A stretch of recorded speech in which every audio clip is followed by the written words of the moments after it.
Good morning বন্ধুরা, তোমরা সব কেমন আছো? আশা করি তোমরা ভালো আছো। আমিও খুব ভালো আছি। ভালো আছি বলতে মনটা ভালো নেই, কেন নেই সেটা অবশ্যই বলবো। তার আগে আমি সকাল সকাল উঠে চলে এসেছি রান্নাঘরে, কারণ রান্নাঘরে আজকে পুজো টুজো করে নিয়েছি, করে নিয়ে রান্নাঘরে এসেছি, কারণ রান্নার একটু তাড়া আছে। আর এই যে ডুমুরের তরকারি করব, তাই যে ডুমুরগুলো দেখছো এগুলো সেদিন তোমাদেরকে দেখিয়েছি ভিডিওতে, দিদির বাগানটা, ওর বাগানে গাছ আছে, ওখান থেকে এই নিয়ে এসেছি ডুমুরগুলো। বেশ বড় বড় ডুমুরগুলো বেশ ভালো। আর আমি, আমার ছেলে, আমার বর সবাই ডুমুরটা খেতে খুব ভালোবাসি। আর ডুমুর স্বাস্থ্যের পক্ষেও খাওয়া আর কি খুবই ভালো, সব দিক দিকে উপকারী হচ্ছে ডুমুর। তো আর আমরা ডুমুরটা ভালোবাসি, ছোলা ভিজা দিয়ে করব, বেশ ভালো লাগে খেতে।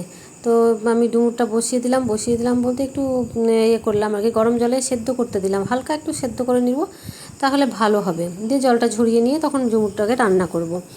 তো এদিকে ডুমুরটা হোক, আর এদিকে দেখো মাছ নিয়ে এসছে, দু রকমের মাছ নিয়ে এসেছে।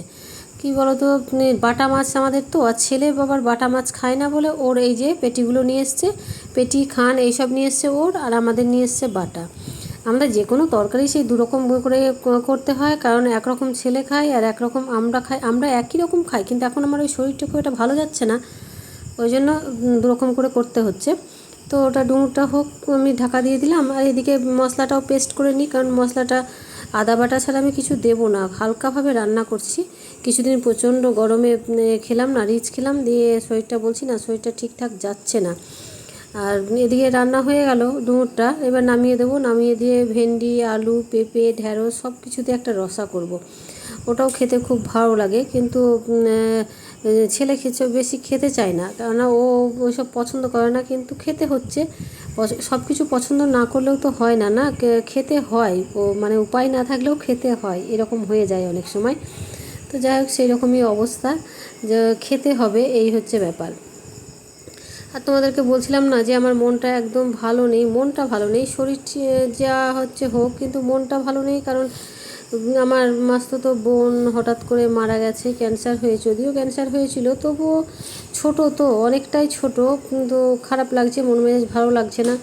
আর এই কিছু বছর ধরে আমাদের এমন যাচ্ছে না, গত বছরেও তাই, ছোটো মাইমা চলে গেল, এরকম একটার পর একটা মানুষ চলে যাচ্ছে মামার বাড়ির তরফে, কিচ্ছু ভালো লাগছে না। এইগুলো কি ভালো লাগে না, মেনে নেওয়া যায়? মানে পড়ে থাকলে তাও ভালো লাগে, হঠাৎ হঠাৎ করে সব চলে যাচ্ছে, খবর আসছে, কিচ্ছু ভালো লাগছে না, মন মেজাজ একদম ভেঙে যাচ্ছে।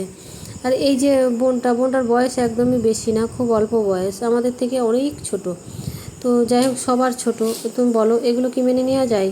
আর মাসি, এই বোনের মা আর কি, আমার মাসি 1.5 বছর হবে, হয়তো 1.5 বছর কি 2 বছর হবে মারা গেছে। তো যাই হোক, মাসি গিয়েছিলো, ভালোভাবেই গেছে, কেননা এই খবর যদি মাসি পেতো বেঁচে থাকতে, তাহলে আরও কঠিন অবস্থা হয়ে যেত। মাছটা হলেই হয়ে যায়, দু রকমের মাছ নিয়ে এসছে। এই যে এটা নিয়ে এসছে, কারণ ছেলে তো এই মাছগুলো খাবে না, এই মাছগুলো আমাদের হবে, আর ছেলে ভাজা খাবে, ওই জন্য ওর এই মাছগুলো ভেজে রাখবো, আজও হয়ে যাবে, কারণ তো শনিবার, আজকেই খেতে হবে। আর এই মাছগুলো আমাদের হবে, ভেজে নেব। তেল গরম হয়ে গেছে, এবার আমার কিছু কাজ আছে, রান্নাটা কমপ্লিট হয়ে গেলে কিছু কাজ আছে যেগুলো করবো। কিচ্ছু করিনি, মানে সকালে টুকটাক কাজগুলো সেরেছি, সেরে রান্নাঘরে চলে এসেছি।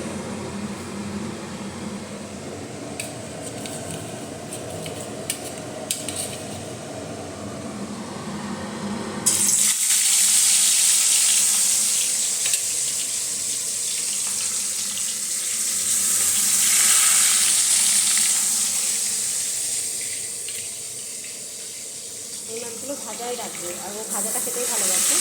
আমাদেরগুলো একটু ঝোল ঝোল করবো, একটু ঝোল মতো গায়ে মাখা করবো, ওর মাছটা আমি ভাজাই রেখে দেবো। রান্নাবান্না কমপ্লিট হয়ে গেছে, এবার এই কলগুলোকে পরিষ্কার করব, ওই ডাইনিংয়ের কলটাও পরিষ্কার করব, আবার এই রান্নাঘরের কলটাও পরিষ্কার করব। এই কলগুলো কি করি, আমি কসবাইয়ের মধ্যে একটু করে শ্যাম্পু দিয়ে দিই, শ্যাম্পু দিয়ে কলগুলো একটু দলে নিলেই না খুব ভালো পরিষ্কার হয়, অন্য কিছুর থেকে শ্যাম্পু দিয়ে পরিষ্কারটা খুব ভালো হয়। ওই জন্য আমি মাঝে মধ্যে শ্যাম্পু দিয়ে, কসবাইয়ের মধ্যে শ্যাম্পু নিয়ে ওইগুলোকে পরিষ্কার করে নিই, বেশ চকচক করে, দেখতেও ভালো লাগে। আর এদিকে আমি ওই কলটাও পরিষ্কার করব, ডাইনিংয়ের কলটাও কিছুটা ময়লা হয়েছে, ওটাও পরিষ্কার করব। আর এই রান্নাঘরের বেসিনটা পরিষ্কার করব, রান্নাঘরের বেসিনটা খুব ময়লা হয়, কেননা রান্নাবান্না করি আর এখানে জল ফেলা হয়, রান্নার সব জিনিস করা হয়, ওই জন্য ময়লাটাও হয়। আর আমার কলে না খুব আয়রন আছে, এই জলে এত আয়রন যে লাল হয়ে যায় সব কিছু, 2 দিন অন্তর পরিষ্কার করতে হয়। রান্নাবান্না করছি, খাচ্ছি, ঘুমাচ্ছি, সবই ঠিক আছে, কিন্তু ওই যে বলছি মনটা একদম ভালো নেই। ছোট বোনটা যতই হোক ছোট, তো হঠাৎ করে এরকম করে চলে গেল, যতই রোগ হোক, কিন্তু আরও যদি 10 বছর থাকতো, ওর ছেলেটাও ছোট, এই নিয়ে মন মেজাজ একদম ভালো নেই। খাওয়া দাওয়া সবই করছি, ঘুমাচ্ছি, সবই করছি, কিন্তু মনে পড়লে খুব কষ্ট হচ্ছে। তো এই কলটা আমার হয়ে গেল। এবার আমি যাব ডাইনিংয়ের কলটাকে পরিষ্কার করতে। দেখেছো, একটু শ্যাম্পু দিয়ে একটু কসবাই দিয়ে দলে দিলাম, কত সুন্দর পরিষ্কার হয়ে গেল, চকচক করতে আরম্ভ করে দিল। তো এবার আমি এই কসবাইটা দিয়েই এই রান্নাঘরের এই বেসিনটাকে একটু দলে নেবো। এই যে আয়রনের চাপটা হালকা করে পড়ে গেছে এর উপরে, এটা একটু দলে দিলেই এটা উঠে যাবে, বেশ পরিষ্কার হয়ে যাবে, একদম ভালো লাগবে দেখতে। তো প্রতিদিনই করা হয় না, মাঝে এটা 2-3 দিন অন্তর অন্তর করি, প্রতিদিন হয় না, কারণ সব কাজ সামলে না, তখন আর এগুলো আর অত করি, কিন্তু প্রতিদিন করতে পারি না। আর এগুলো মাসি সব ধুয়ে দিয়ে গেছে, তো এগুলোকে যেখানকার জিনিস সেখানে সাজিয়ে দিই, কারণ এগুলো রেখে দিলে বিকেলে আবার মাসি ঝুড়িটা নেবে, ঝুড়িতে রাখা যাবে না। বিকেলবেলায় এসে আবার বিকেলের বাসনগুলো মাজবে, মেজে ঝুড়িতে রাখবে, ওই জন্য ঝুড়িটা আমাকে সঙ্গে সঙ্গে বাসনগুলো শুকিয়ে গেলেই না এখানে গুছিয়ে রেখে ঝুড়িটাকে ফাঁকা রাখতে হয়, কারণ বিকেলে মাসি ওটাকে তাহলে রেডি পাবে, ওর মধ্যে বাসনগুলোকে ধুয়ে আবার রাখতে পারবে।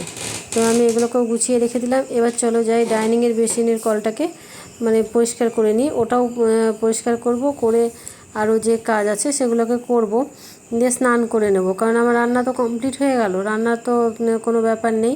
সকালবেলায় উঠে আজকে প্রথমেই রান্নাঘরে গেছিলাম, কারণ রান্নাঘরে যাওয়াটা দরকার ছিল, ছেলে খেয়ে একটু বেরিয়ে যাবে, ওই জন্য প্রথমেই রান্নাটা আরম্ভ করে দিয়েছি, রান্নাটা কমপ্লিট হয়ে গেছে, তারপরে আমি কাজগুলো করছি। অন্য দিন কি হয় যে কাজগুলো আগে করে নিই, তারপরে যখন রান্নাটা বসাই, কিন্তু পুজোটা করে নিয়েছি আগেই। সকাল সকাল পুজোটা হলে সব কিছু ভালো থাকে, ভগবানকে সকাল সকাল ডাকতে পারলে দেখবে দিনটাও ভালো থাকে, মন মেজাজও ভালো থাকে। কিন্তু মন মেজাজ ওই যে বললাম একটা কারণেই ভালো নেই, বাকি মোটামুটি সবই ঠিক আছে, কিন্তু মনটাই ভালো নেই। এই যে এরকম করে যদি ধরাস করে সব চলে যায়, তো ভালো লাগে, কার ভালো লাগে, তাই না বলো? তো যাই হোক, আমার এই কলটাও পরিষ্কার করা হয়ে গেল, বেসিনটা তো আগেই পরিষ্কার করে নিয়েছি, বেসিনটা পরিষ্কারই আছে। এবার আমি এই যে পুজোর বাসনগুলো পুজো করে যে নিয়ে এসে রেখেছিলাম না, ওগুলোকে আমি বাইরে রেখে দিই, মাসি এসে তাহলে মাজতে সুবিধা হবে। আর ঘরের মধ্যে যদি রেখে দিই তো মাসির মনে থাকবে না, এগুলো পরে থেকেই যাবে, মাজবে, বিকেলে এসে তো এগুলোকে মাজবে, কালকের জন্য রেডি করে রেখে দেবো। কালকে সকালে উঠে আমি পুজোটা করি, তো বাসনগুলো মেজে যদি রেডি করে রাখা হয় না, তাহলে সুবিধা হয়। আর দেখো কেমন রোদ উঠেছে না, রোদের দিকে তাকানো যাচ্ছে না, চরম রোদ। আমার বাগানে প্রচুর গাছ আছে, তা সত্ত্বেও রোদের তেজটা দেখো, প্রচণ্ড রোদের দিকে একদম তাকানো যাচ্ছে না, বাইরে যেতেই ভয় লাগছে, রোদের দিকে তাকাতেই ভয় লাগছে, মনে হচ্ছে যেন হ্যালোজিন জ্বলছে, এমনই পরিস্থিতি হয়ে গেছে বাইরে। বৃষ্টি হচ্ছে মাঝে মধ্যে, হালকা ঝড় বাতাস উঠছে, বৃষ্টি হচ্ছে, সবই হচ্ছে, কিন্তু গরমটা কাটছে না। আর রোদ যখন উঠছে তখন নেওয়া যাচ্ছে না, বললাম না, বাইরে বেরোনোই যাচ্ছে না।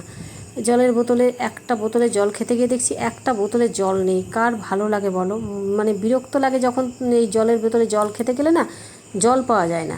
জল ভরে রাখবো, আমি যখন জলটা খেতে যাব তখন দেখবো জল নেই, ওই যে ওরা সব জল খাবে কিন্তু কেউ ভরবে না। আমার মনে হয় প্রত্যেকটা বাড়িতেই এই রকমই হয়, কার বাড়িতে এরকম হয় অবশ্যই কমেন্ট করে জানাবে, যে নিজেরা জল ভরবো, জল ভরে ভর্তি করে সব গ্লাসগুলো রেখে দেবো, কিন্তু খাওয়ার সময় যখন খেতে যাব তখন দেখবো সব ফাঁকা বোতল পড়ে আছে। ওরা যদি খাচ্ছে খাওয়ার জন্যই তো জলগুলো ভরা, কিন্তু ফাঁকা হয়ে গেলে একটু ভরে রাখলে আমাদেরও একটু উপকার হয়, আর কিছুই না। কিন্তু না, সেগুলো তো হবে না, খেয়ে দিয়ে ফাঁকা বোতলই রেখে দিচ্ছে। তো যাই হোক, আবার আমি সব কিছু বোতলগুলো ভরে সুন্দর করে গোছগাছ করে রেখে দিলাম, রেখে দিয়ে এবার আমি স্নান করতে যাব। স্নান করে এসে ছেলে চানাচুর চাইছিল যে একটু চানাচুর খাবে, তো আমি দেখলাম যে প্যাকেট থেকে খোলা হয়নি, যেটা 1 প্যাকেট খুলে রেখেছিলাম, মানে কোটোতে ভরেছিলাম, সেটা কিন্তু ভর্তি হয়ে ফুরিয়ে গেছে। তো ওই যে আমি বললাম দাঁড়া, আমি করি, ওই প্যাকেটটা কেটে কোটোতে ভরে রাখি, তারপরে গাছ দিচ্ছি। তো সেই জন্য আমি প্যাকেটটা কেটে রেখে দিলাম, এবার ওকে আমি একটু দেবো, ও খেতে পারবে। তো আজকের ভিডিওটা তোমাদের কেমন লাগলো অবশ্যই কমেন্ট করে জানাবে, যদি ভালো লেগে থাকে তো ছোট্ট একটা লাইক দিয়ে গোটা ভিডিওটা দেখার অনুরোধ রইল। তোমরা পাশে আছো বলেই আমি এগিয়ে যেতে পারছি, এইভাবেই পাশে থেকো সবসময়, যেমন ভালোবাসছো সেই রকমই ভালোবেসো। তো আজকের মতো রাখি, দেখা হবে নেক্সট ভিডিওতে, ততক্ষণ তোমরা খুব ভালো থেকো, সুস্থ থেকো, আর সব সময় হ্যাপি থেকো।